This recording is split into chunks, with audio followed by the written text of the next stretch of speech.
Quarter 2, Lesson 1, At Home in My Church. Power Text.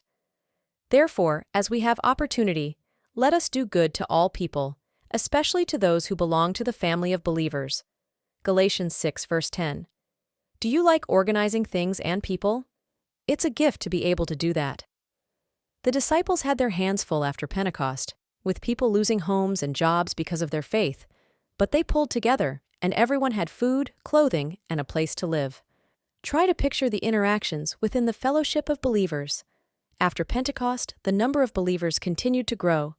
Everyone was in awe of the miracles that the disciples performed. They listened eagerly to their teaching. They spent hours together, praying, praising, and studying. Since they were together most of the day, they shared their meals in one another's homes. Those who were able sold their possessions and gave to people in need. For a while, even non-believers were excited about the changes made in their friends and family members. The believers were a loving group of people, yet the priests, elders, and other religious leaders began to persecute the believers. Following Christ was becoming more difficult. The disciples decided it was time to do something. "Peter, we've got a problem," one of the disciples said when they met for their daily planning time. "Many of the new believers are being thrown out of their homes by their families, and they have no place to go." "That's right," John added. "Some of the men have lost their jobs, so they cannot provide for their families. We have to find some way to help them," Peter said. "Why don't we put out a general announcement?" Matthias suggested. "We can have everyone contribute what they can to help those who don't have food, clothing, or a place to stay."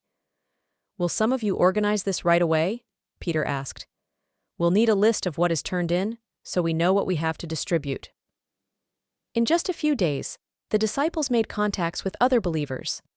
They had plenty of things for people, but now they needed help distributing them.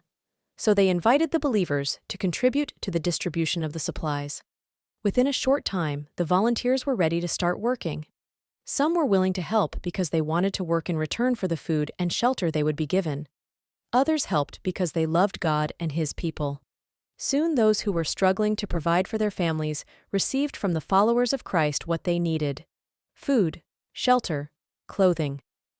With these needs taken care of, the new believers were free to share the good news of the gospel with others. Some of the believers had sold property and donated the money to the community of believers. Several others were also planning to contribute in the same way. One man, Barnabas, from another country, sold his land and journeyed to Jerusalem to give the money he received for it to the apostles. "I now see why Jesus commanded us to care about our neighbors as much as we care about ourselves," Matthew said.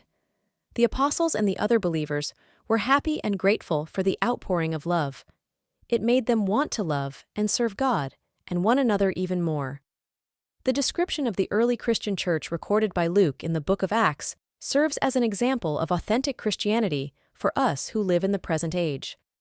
All the believers were together and had everything in common. They sold property and possessions to give to anyone who had need. Every day they continued to meet together in the temple courts. They broke bread in their homes and ate together with glad and sincere hearts, praising God and enjoying the favor of all the people. And the Lord added to their number daily those who were being saved. Acts 2 verses 44 to 47.